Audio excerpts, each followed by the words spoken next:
Good day, and thank you for standing by. Welcome to the Howard Hughes Holdings second quarter 2025 earnings conference call.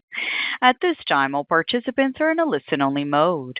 After the speaker's presentation, there will be a question-answer session. To ask a question during the session, you will need to press star 11 on your telephone. You will then hear an automated message advising your hand is raised. To withdraw your question, please press star 11 again. Please be advised that today's conference is being recorded. I would now like to hand the conference over to your speaker today, Joe Valane, General Counsel. Please go ahead. Good morning and welcome to the Howard Hughes Holdings second quarter 2025 earnings call. With me today are Bill Ackman, Executive Chairman, David O'Reilly, Chief Executive Officer, and Carlos Olea, Chief Financial Officer.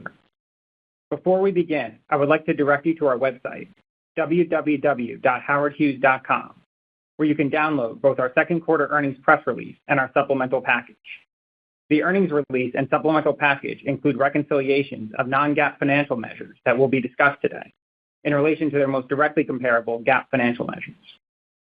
Certain statements made today that are not in the present tense or that discuss the company's expectations are forward-looking statements within the meaning of the federal securities laws. Although the company believes that the expectations reflected in such forward-looking statements are based upon reasonable assumptions, we can give no assurance that these expectations will be achieved. Please see the forward-looking statement disclaimer in our second quarter earnings press release and the risk factors in our SEC filings for factors that could cause material differences between forward-looking statements and actual results. We are not under any duty to update forward-looking statements unless required by law. I will now turn the call over to our CEO, David O'Reilly. Thank you, Joe, and good morning. On our call today, I'm going to begin with a recap of the second quarter and cover segment highlights from the master planning communities, operating assets, and strategic developments. Carlo will review our updated full-year guidance and balance sheet. Following our comments on the operating results for HHC, we'll hand the call over to Bill Ackman, our Executive Chairman, who will discuss HHH's future strategic direction before we open the lines for Q&A. As we discussed on our last earnings call, the second quarter marked a significant milestone for Howard Hughes Holdings, with Pershing Square investing $900 million in exchange for 9 million shares of HHH stock. These funds will be strategically used to transform Howard Hughes from a pure-play real estate company to a premier diversified holding company. Before Bill discusses this in a few minutes, I'm going to shift to talk about the results for HHH's real estate development business, the Howard Hughes Corporation, in more detail. The second quarter was another exceptional quarter for Howard Hughes, as our team delivered outstanding results across our business segments, highlighting the strong demand in our portfolio of master planning communities and further solidifying our strong 2025 outlook. For the second quarter, we delivered adjusted operating cash flow of $91 million, or $1.64 per diluted share. Our MPCs continued to see strong homebuilder demand, executing land sales at record prices per acre in both Summerlin and Bridgeland. Operating assets also set a new record quarterly NOI across office and multifamily, with solid year-over-year segment growth of 5%. In strategic developments, condo pre-sales remain strong at the Lanue, and we launched pre-sales at Malia and Alima, which are undoubtedly two of the most anticipated luxury residential towers ever to come to market in Honolulu. With these strong results, we are raising our full-year guidance for adjusted operating cash flow, driven by the current and expected strength in our MPC land sale business and operating asset NOI. Carlos will discuss guidance in a few minutes. Turning to our MPC segment, we delivered solid MPC EBT of $102 million in the second quarter, fueled by the sale of 111 acres of residential land across our communities at a new record high average price per acre of $1.35 million, a 29% increase over last year. Land sales were led by Summerlin, with 2 super pad sales totaling 65 acres, achieving a record average price per acre of $1.6 million. We also sold 2 custom lots in Astra, Summerlin's newest luxury community, for an impressive average price of $7.7 million per acre. Looking at new home sales, we continue to see solid demand across our MPCs, with a total of 487 homes sold in the second quarter. While this was a decline from last year, the reduction was due to a reduced new home inventory in Summerlin and regulatory delays in Bridgeland. As both of these issues are currently being resolved, we expect to see home sales for the second half of the year remain strong. While the national housing market has shown signs of softening during the quarter, our record price per acre highlights the strength and desirability of our MPCs. We're seeing steady demand for new homes across our communities. We believe this demand will drive home builders to look for more land to develop in our communities. This will drive what we expect to be a continued record residential land sales, price per acre, and MPC EBT for the full year in 2025. In our operating asset segment, we delivered NOI of $69 million, representing a 5% increase compared to last year, driven primarily by a record-breaking quarterly NOI in our office and multifamily portfolios. Looking closer at office, we reported NOI of $35 million, or a 6% year-over-year increase. As we previously mentioned, this growth was primarily the result of last year's strong lease-up activity at 9950 Woodloch Forest, 6100 Meriwether, and 1700 Pavilion, which ended the quarter 99%, 98%, and 92% leased respectively. During the quarter, we acquired 7 Waterway, a 186,000 square foot Class A office building and adjacent structured parking located in the Woodlands Town Center for approximately $16 million. This acquisition increases our already strong market share of the Woodlands Town Center submarket. With this market share, exceptional basis, and net rents in the high 20s, this asset is expected to provide outsized risk-adjusted returns upon stabilization. Our multifamily portfolio also performed well, delivering record NOI of $17 million, or a 19% increase year-over-year, driven by strong lease-up efforts at our recently completed assets and improved overall leasing at our stabilized properties, which were 97% leased at quarter end. In our retail portfolio, NOI was $13 million, which reflected a 7% year-over-year reduction, primarily due to non-recurring collections of tenant reserves at Ward Village in the prior year. Excluding this impact in 2024, our NOI would have seen a modest increase year-over-year. In downtown Summerlin, we continue to make progress on our tenant upgrades and recently signed new leases with Viore and Paris Baguette. At quarter end, we had only 5 retail spaces available, most of which are currently in negotiations, representing only 17,000 square feet. Turning to our strategic developments, in the second quarter, condo pre-sales were solid with 17 units contracted, representing incremental future revenue of approximately $35 million. Nearly all of these pre-sales were at the Lanou, bringing this tower to 67% pre-sold. We expect to break ground later this year with an anticipated delivery in 2028. Pre-sales at our condo projects under construction, which are 96% pre-sold on average, were largely unchanged in the second quarter, and we remain on track to deliver Ulana, a workforce housing development that's 100% sold in the fourth quarter of this year. At the end of June, we launched pre-sales for Malia and Alima, Ward Village's 12th and 13th condo developments. We've seen exceptional demand for these towers in a very short period of time, and we look forward to discussing these results as soon as the launch is completed and the pre-sold units are beyond their rescission period. With that, I'll turn the call over to Carlos to discuss our updated full-year guidance and our balance sheet. Thank you, David, and good morning, everyone.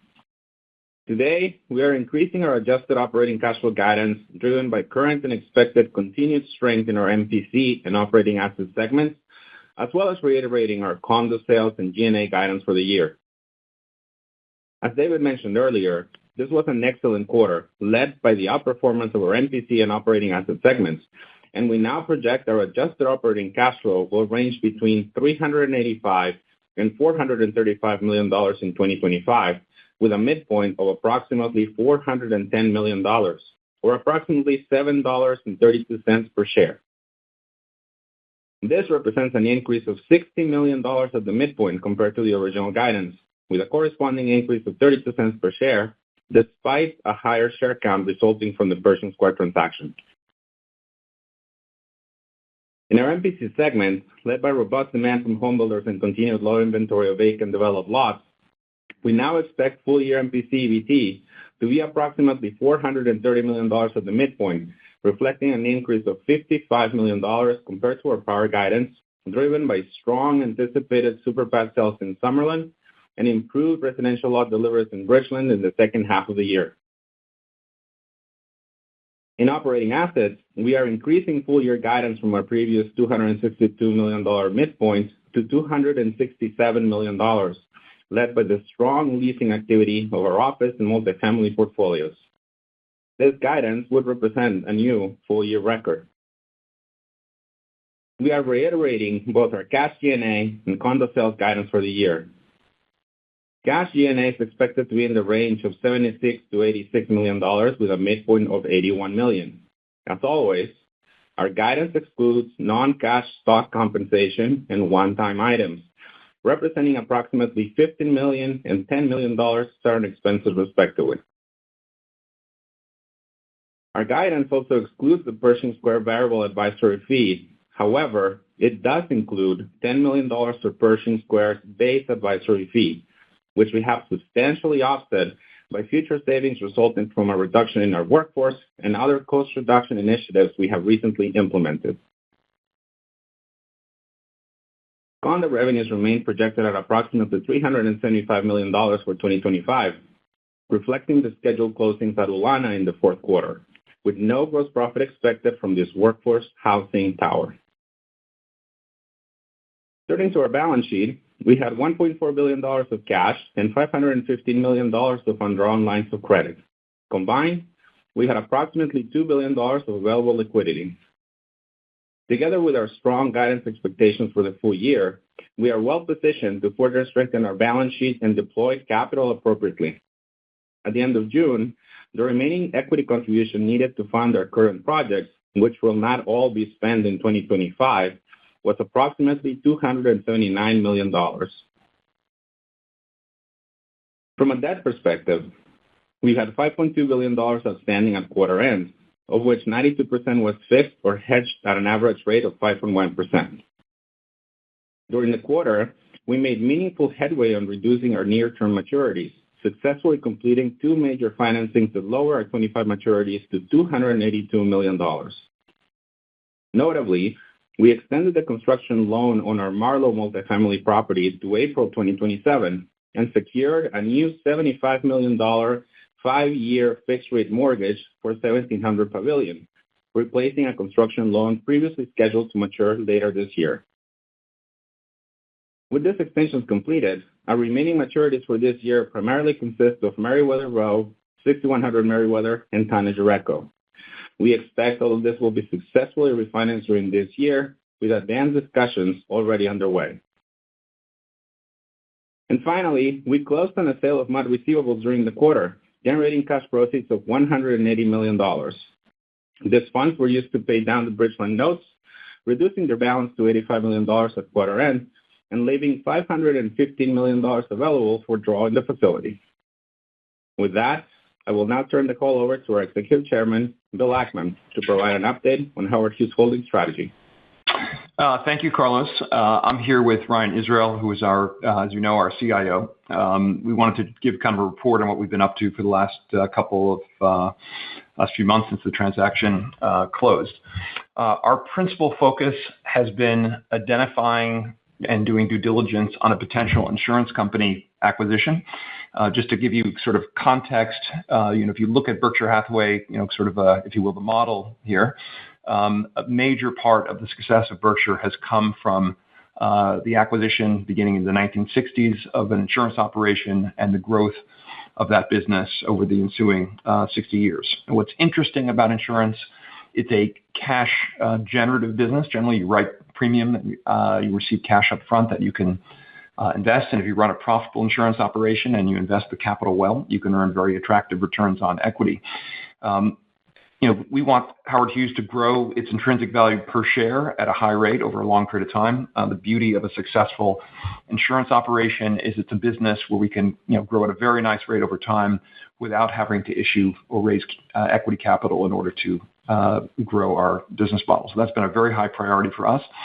If you were to examine Berkshire over the last sort of 60 years, what's interesting is Buffett took a very different approach to the way he managed his insurance operation. A typical insurance company writes about as much premium as equity capital every year, and then invests the float in fixed income investments principally, but uses a fair amount of leverage to get an attractive return. So about 3 times the assets relative to equity is a typical balance sheet structure for insurance operation, with those assets invested principally in low risk fixed income securities.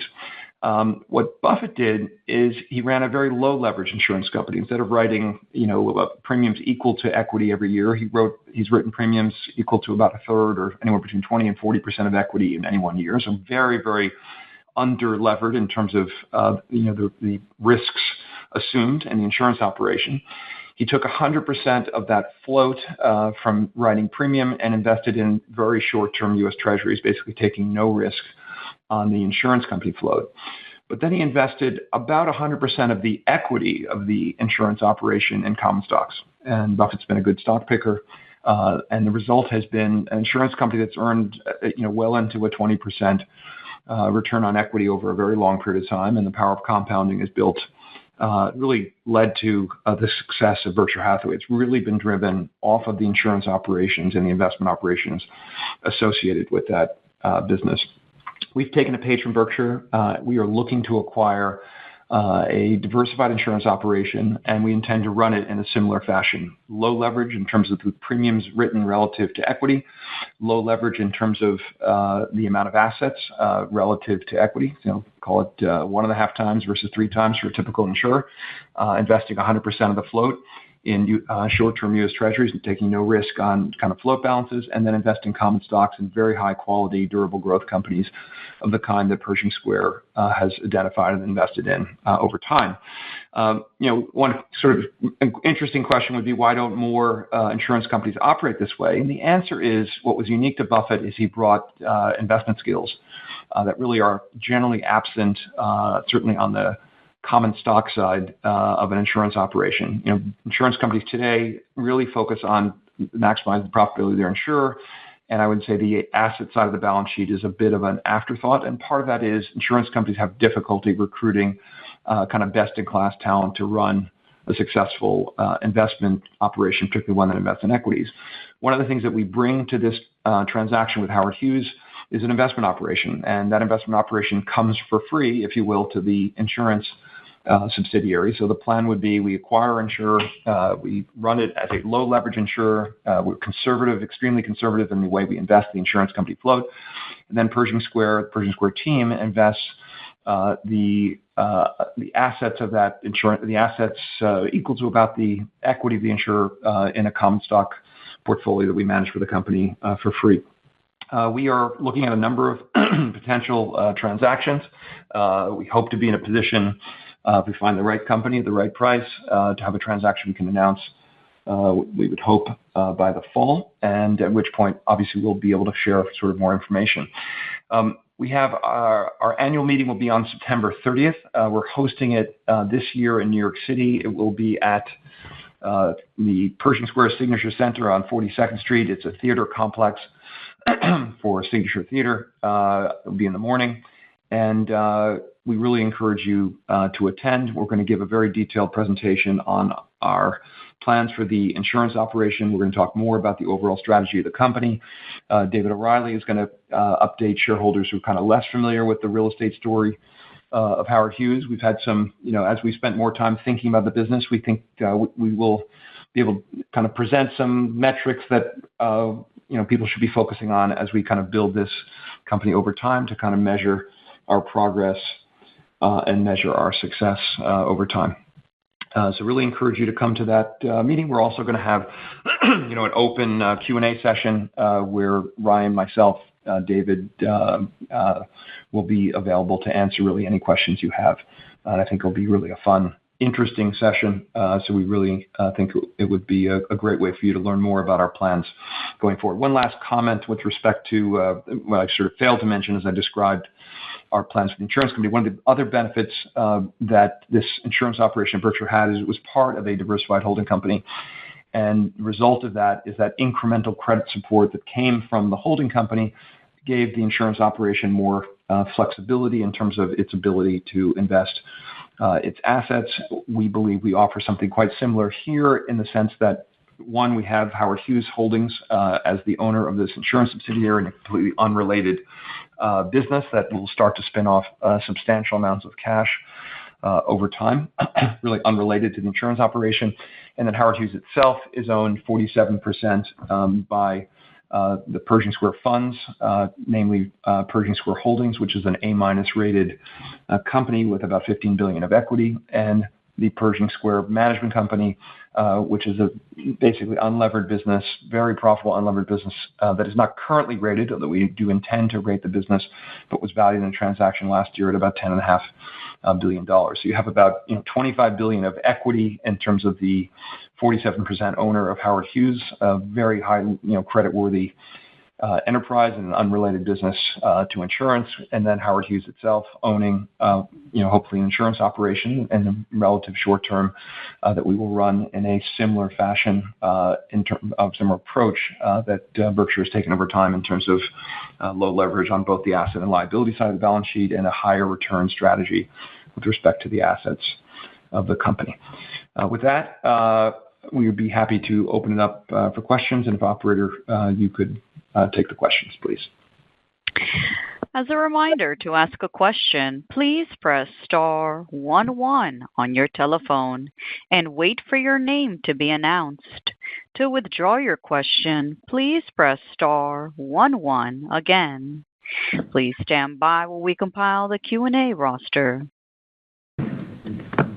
Our first question comes from the line of Alexander Goldfarb from Piper Sandler. Hey, morning down there.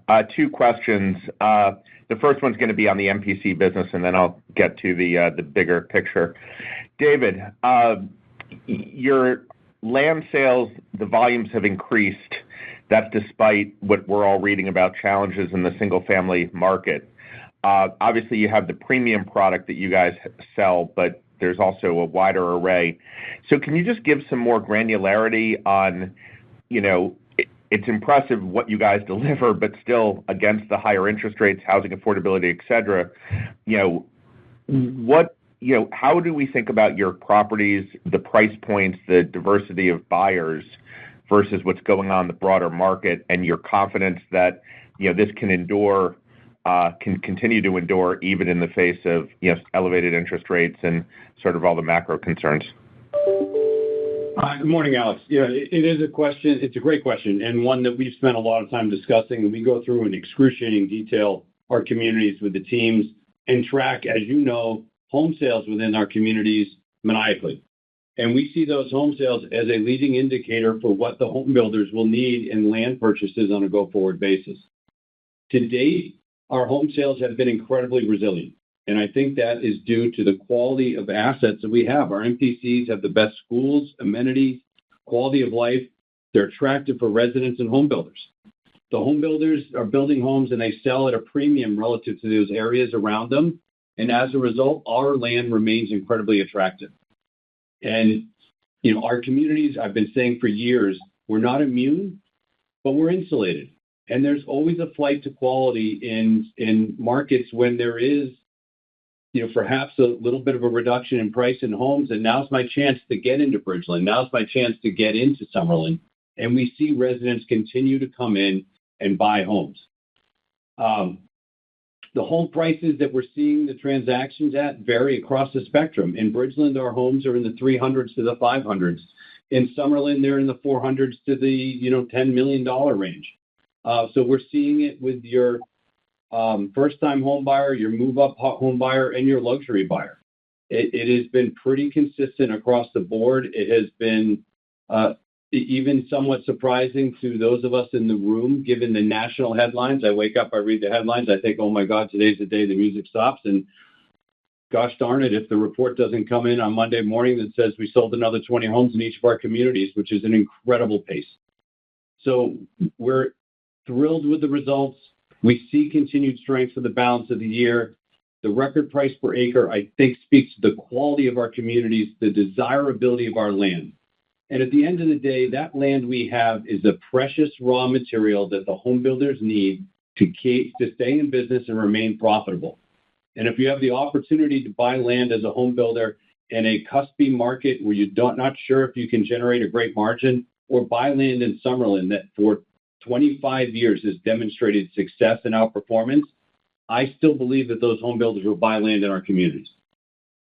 Okay. And then the second question is for Bill.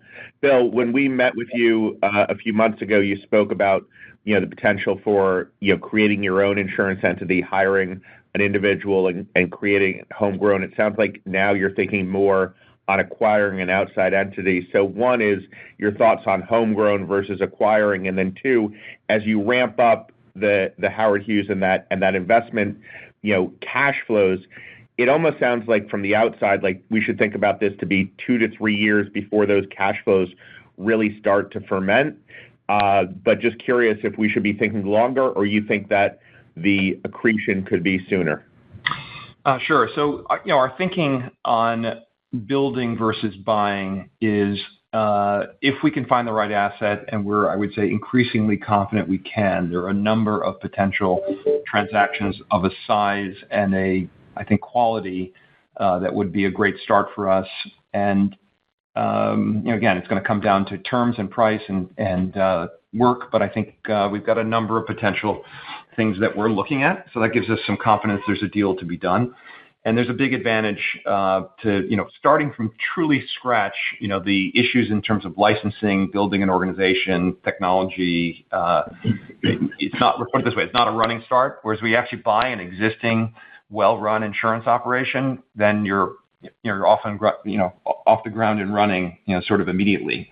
Our expectation, based on the things that we're looking at, is this would be a material transaction to Howard Hughes, assuming we do one of the transactions we're looking at, meaning it would very quickly represent an important part of the business. And a successfully run insurance operation, the way that we've identified, is a business that can consistently, over time, earn, I would say, returns on equity that are meaningfully higher than even the best run kind of real estate operation. So we do expect insurance in the relative intermediate term to become very material to the company, to the point that people will probably stop thinking about Howard Hughes as a real estate company with a little insurance operation. I think they'll think of it in the way that we, sort of our business plan as perhaps an insurance holding company or a diversified holding company with a major insurance operation. But that's the business plan. But again, it's all subject to our ability to find the right company, the right price, and that we won't know until we get a transaction done. But I would say we are cautiously optimistic that there are a number of potential candidates, and we're working hard to do a transaction. Okay, and then if I could just add, when we think about the earnings potential, we should think about a significant part coming from the insurance business, or that the stock portfolio is going to be more of the generation of the earnings contribution? Sure. So, again, going into the Berkshire model, I would say the investment part of the insurance operation has been materially more important to the profitability of the insurer than the insurance company itself. And I think, when you run if you will, the pedal to the metal, if you will, in Berkshire's insurance operation comes from the fact that he's investing in assets that can earn, equity type returns. And the insurance company itself is focused on profitability. The typical insurance operation is pretty aggressive in making as much money as possible from insurance and using leverage to get an adequate return on assets.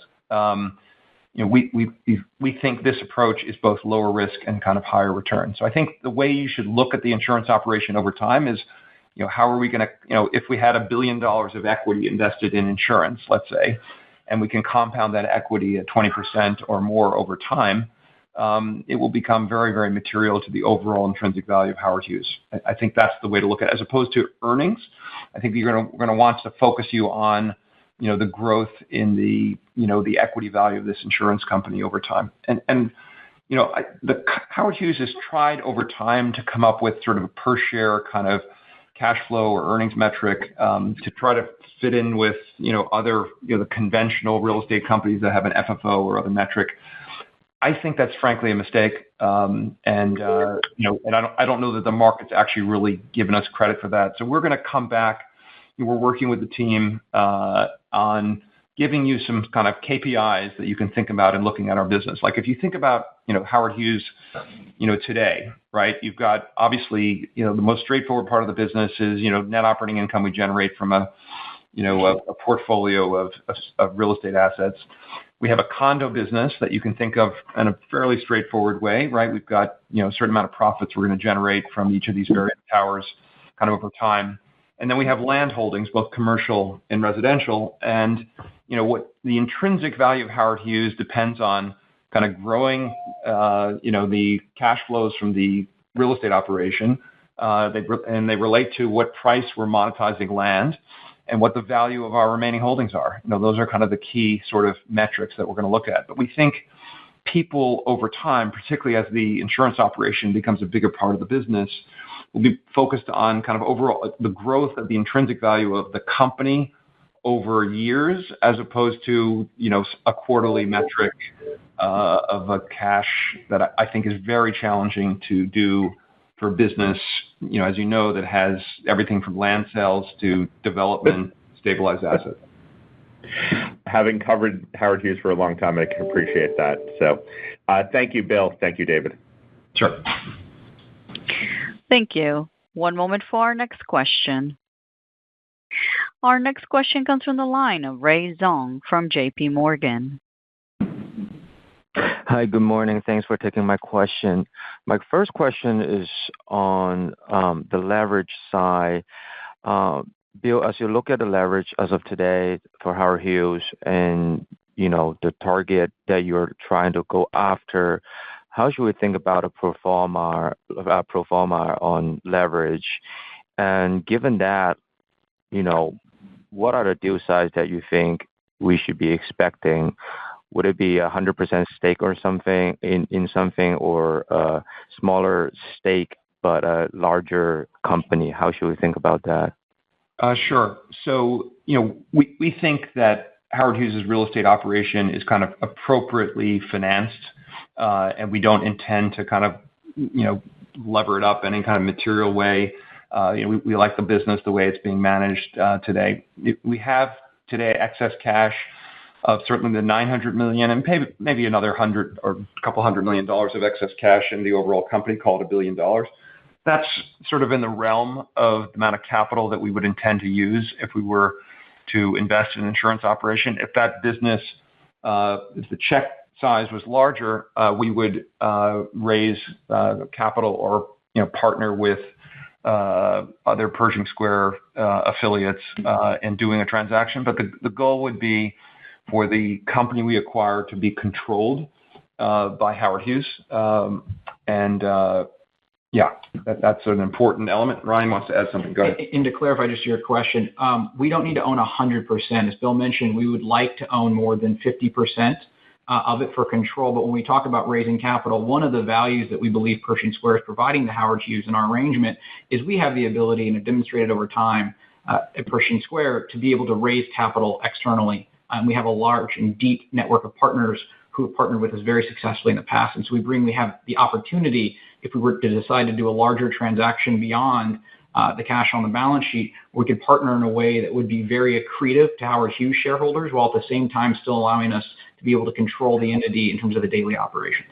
Yeah, just to further, to Ryan's point, if we were to buy a business insurance operation for $1.5 billion, $1 billion check written by Howard Hughes, and let's say $500 million by a co-investment sort of vehicle, it's an attractive co-investment for someone where Howard Hughes is sort of the likely ultimate buyer when the company sort of gets to a scale where it can buy out sort of the minority partner. So there's a interesting potential partnership opportunity. But we're not talking about buying a $5 billion asset and owning 20% of it. What we're really focused on is something order of magnitude in the billion, $2 billion-ish,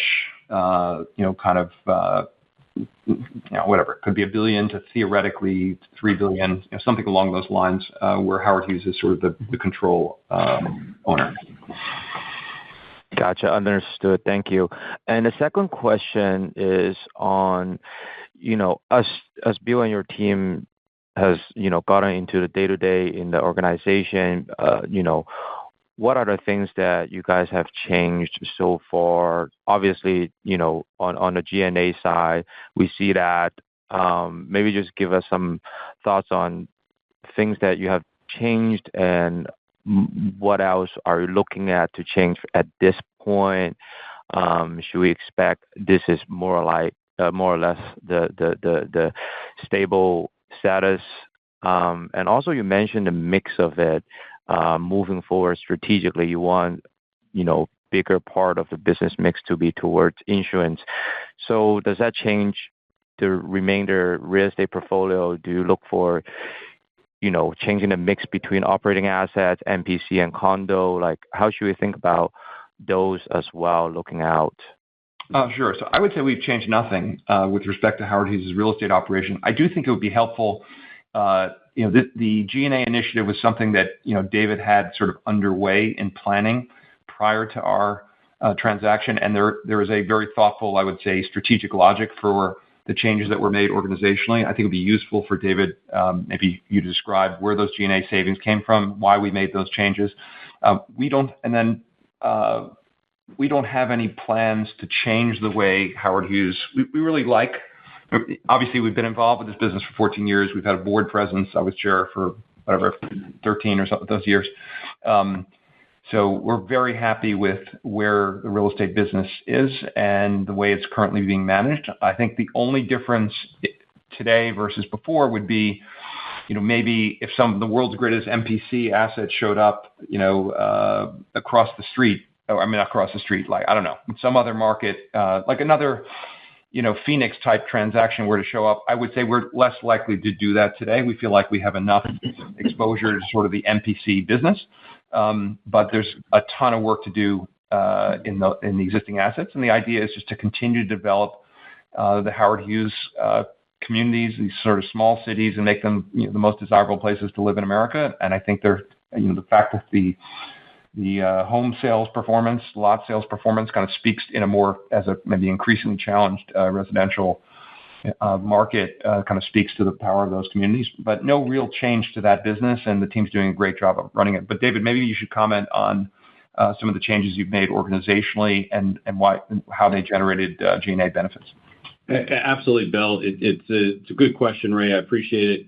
What we really did is we took a step back long before the Pershing Square announcement was made in terms of how we operate this business. And given the changing market environment where development returns are tighter, costs are up, rents have not kept up with it, we thought about a rationalization of the overall organization and a focus of that development platform into more rifle shot opportunities where we can generate the highest and best risk-adjusted returns rather than taking a more scatter plot approach.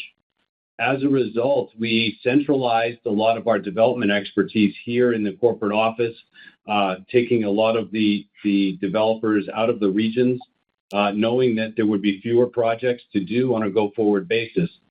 And at the end of the day, when you think about it this way, there was a point in time where we had, multifamily developers, office developers, retail developers in multiple regions. And it became largely redundant because the velocity of development, as you noted in our results, has slowed. So we've been able to centralize and bring that talent into one place where we can use that talent across regions, partner with our regional presidents to execute, and I think operate in a much more efficient way, delivering greater free cash flow to the bottom line. I don't want it to be lost on our investors and our analysts that in Carlos's prepared remarks, we left our G&A guidance unchanged, despite the transaction with Pershing and the inclusion of their fixed fee in that G&A guidance. I think our ability to do that and maintain G&A neutrality and get the ability to leverage the incredible amount of expertise that's at Pershing Square, it shouldn't be lost on our investors. I think it's an incredible benefit. Yeah, the other thing I would say, it's investing, real estate development, and running a profitable insurance company have sort of the same thing in common. You want to do business when the returns are attractive, and you want to step away when they're not. And the problem of having kind of soup to nut development teams at each of these various locations is if you're a developer, you just want to do stuff. And that's when people get into trouble in kind of real estate development. And, and it's also not great to have headquarters always turning down transactions you propose because they don't offer attractive enough returns. And so, you can actually have an absolutely best-in-class team. You can take the best and brightest of all the various regions and centralize them in one location. You can take the skills like, we have an incredible team, marketing team that has run the condo program, for example, in Hawaii, led by Bonnie. And, when Howard Hughes decided to build a condo in the Woodlands, we had, all of that expertise and development expertise that we could apply to what was going to be what is already an enormously successful development in the Woodlands. So there's a G&A savings, and it actually it's a much more attractive place to work in the sense that in our various developments, there's probably always going to be something interesting to do in a certain property type. So we get a G&A savings, we get a best-in-class team, we leverage all the learnings from the various communities, and there's less pressure to do business. Ryan, you want to add something? Yeah, and I would just add, I think one of the most important things that we're focused on now and where you will ultimately see over time the value creation from the addition of the Pershing Square team to Howard Hughes is in capital allocation broadly. And as both David mentioned in his comments on real estate and taking a rifle approach to get to the highest return projects, and as Bill mentioned, we are opening the aperture in the ways in which we can deploy capital. So we've put a lot of capital on the balance sheet 3 months ago that can be deployed. And if you think about it now, going forward, we have an opportunity to take the highest return real estate projects and be able to focus on those, take the excess cash that may have otherwise been deployed towards somewhat attractive but still lower returning real estate projects, and put those towards other things. Every time you write an insurance policy, that is a capital allocation decision. The way you invest the cash from the float, that's a capital allocation decision. We have historically had in our Pershing Square investment strategy arguably among the highest returns that you could find amongst most capital allocation strategies, and insurance gives us a pathway to continue that. In addition, though, we have the ability to ultimately over time look to acquire other businesses, which will both provide a diversification of the cash flows beyond insurance and real estate, but at the same time give us another arrow in our quiver to be able to take advantage of high return opportunities. And if you look at, as Bill had mentioned, Berkshire as an example, we think one of the reasons why Berkshire has been so attractive is that there were a number of ways in which they could deploy a lot of capital into the highest return opportunity at that moment. And that's really the value that we're trying to add to Howard Hughes as we transition it to a diversified holding company. Yeah, when we're the other benefit we have is we own 47% of the company. We are under no pressure to deliver an outcome next quarter, this year, and we can, as a result, be super thoughtful about how we think about deploying capital, and that carries over to the entire Howard Hughes sort of organization. If as a pure play real estate community developer, all the cash that we generated over time, we really had no place to put it other than in our various communities or in, buying a new sort of MPC. Now we have, the whole world, if you will, as our oyster. And the reason why we're focusing on insurance first is a well-run insurance operation is a great platform for a successful investment strategy. Our favorite version of Howard Hughes is we build this very, very valuable company, and the shares outstanding, don't change, or if anything, they shrink over time. And the ability to do that is much greater in insurance than if we were running around doing, acquisitions one deal at a time. But over time, the goal is, as the real estate operation generates more and more cash, we'll have more cash for investment. The holding company, the insurance operation itself, we expect to generate a lot of cash that will be reinvested in equities, at least beyond the piece that we need to put aside for in the insurance business, the potential claims in the future. And that's how we build a company that's very valuable on a per share basis. Thank you so much from all three of you. This is very thoughtful. Thank you so much. Sure. Thank you. One moment for our next question. Our next question comes from the line of John Kim from BMO Capital Markets. Thank you. Bill, in your commentary earlier, I think you mentioned that you were looking at a number of potential transactions, and I just wanted to clarify that ultimately you'll just be acquiring one insurance company and not a series of acquisitions. And then secondly, for the companies that you're considering to acquire, do they already operate the way that you prefer in terms of being conservative and low levered, or do you anticipate changing how they're run? And if that's the case, how difficult is that to implement? Sure. So what we're focused on now is buying one business run by an excellent management team that's done a very good job in the writing business over time. All of the companies we're looking at are operated as conventional insurance companies, I would say, in terms of the amount of premium they write relative to capital and the way they invest their assets. Our plan would be to change that over time. But Berkshire is pretty much it's almost unique. There are a couple of other examples of insurers that have taken kind of a somewhat similar approach. I think it's the exemplar sort of example, but it helps enormously. There are very few insurance companies that are part of diversified holding companies, basically, and so that's why the targets we're looking at are operated conventionally, I would say. Okay, that's helpful. Maybe turning to David, you talked about the record price per acre that you achieved this quarter. In page 23 of your supplement, you have an estimated price per acre, and that didn't change sequentially for Summerlin or Bridgeland. Is that policy not to change that figure since it's an estimate, or do you anticipate that number going up? John, I think conservatism is always the best policy, and as incredible as our results have been this quarter and the past several quarters, for me to try to extrapolate that to the moon over the next 30 years, I think would be a little bit cavalier. So we take a conservative approach. We don't use one quarter's results to impact the future per sale acres on a daily basis. We look on a trailing 12, trailing 24 months, and if we feel that it's appropriate to apply that price per acre across the remaining, we will. Okay, if I could just squeeze one more in on Ritz-Carlton, the condo sales have sort of stalled over the last couple of quarters. Intentionally. Actually, let me jump in there. Okay. So it's largely because of me, and the team sold out the first half of the project despite raising prices on a weekly basis because of demand.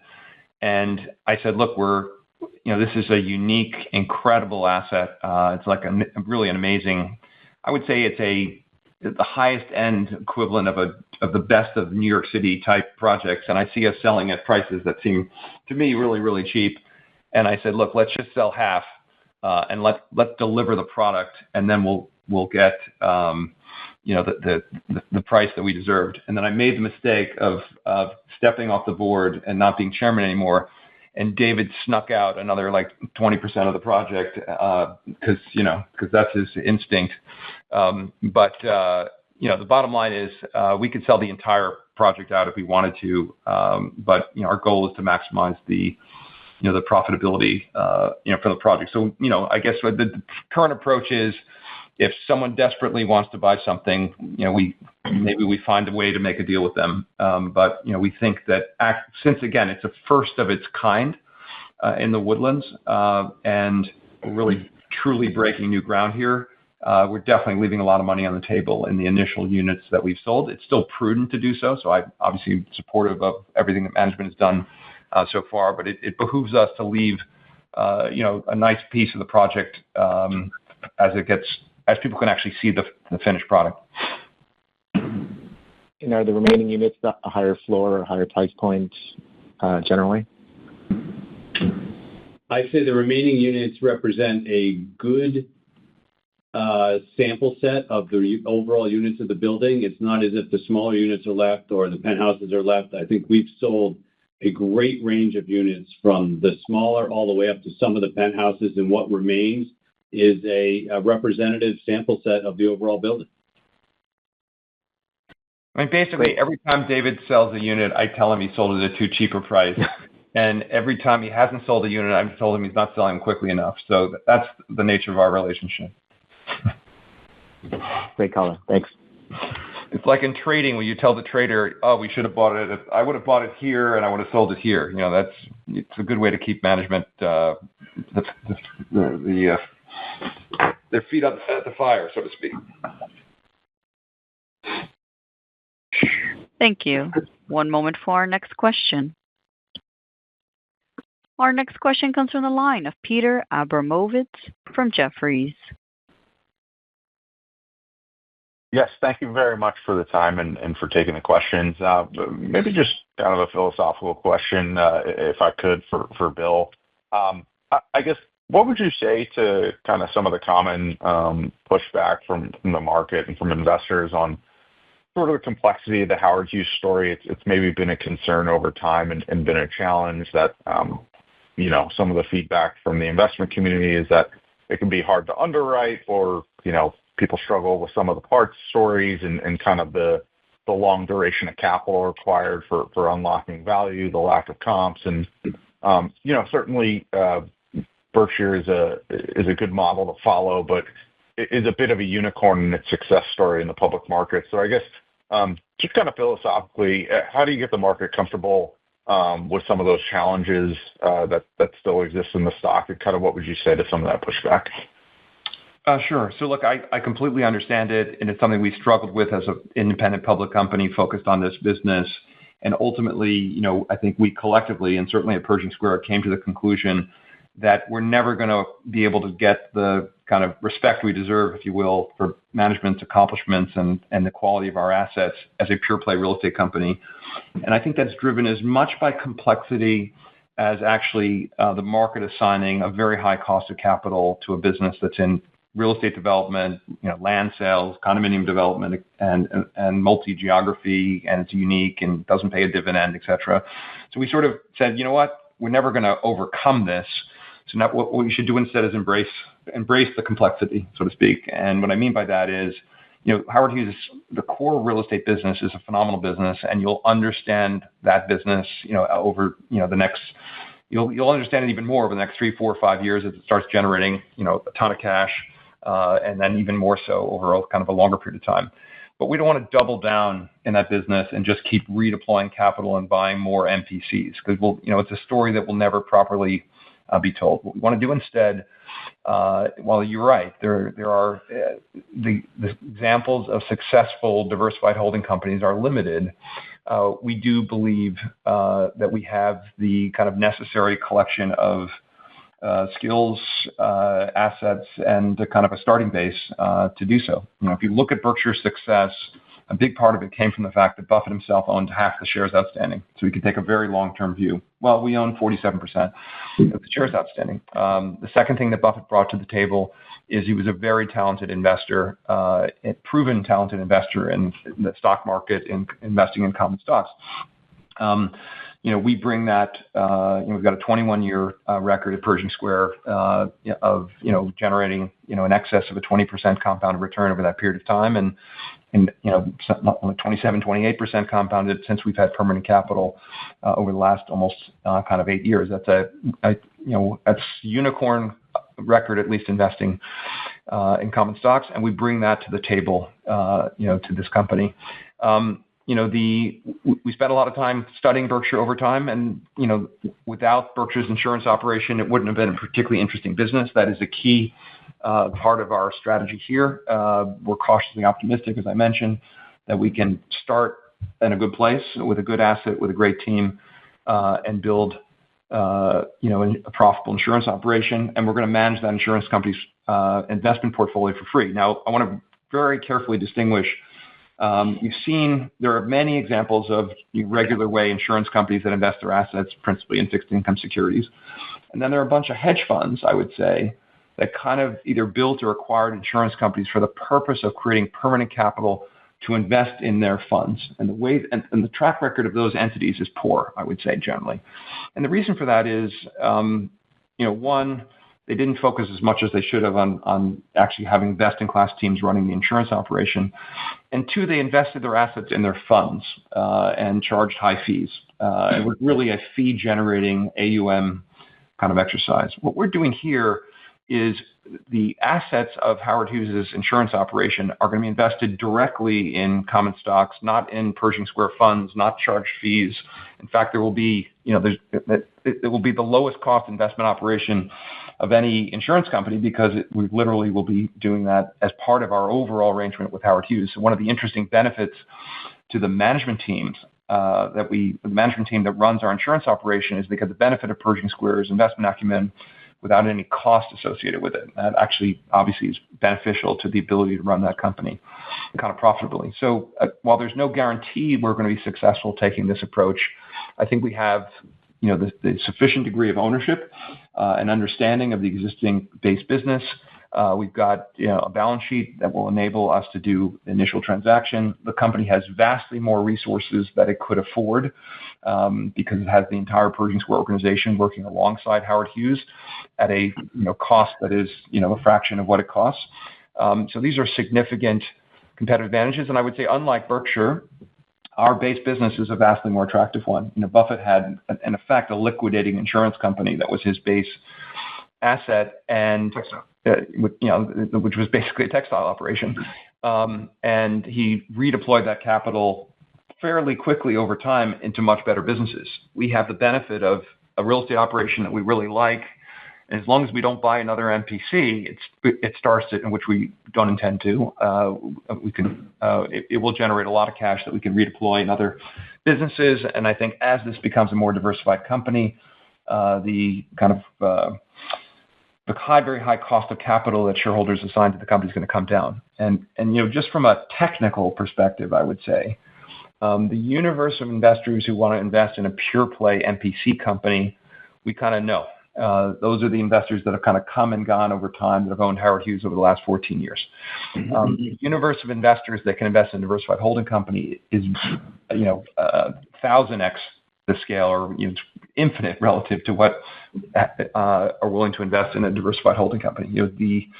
It takes only a small number of Berkshire shareholders, if you will, a tiny percentage of $1 trillion market cap, to decide to be interested in Howard Hughes, to buy the 53% of the float that's not held by us, for the stock to do very well over time. So we think while there has been some sure a pretty material exit from the shareholder base of kind of dedicated pure play real estate investors, those investors have been replaced by investors who are betting on kind of the diversified holding company story, what we intend to do here. And I think what causes the stock price to go up over time, I think if we execute on what we hope to, and starting with a great insurance operation, we start to deploy that capital intelligently, people start to see results, they realize this is no longer the old Howard Hughes, we're going to attract a much broader base of investors, and I think that becomes a pretty attractive stock story.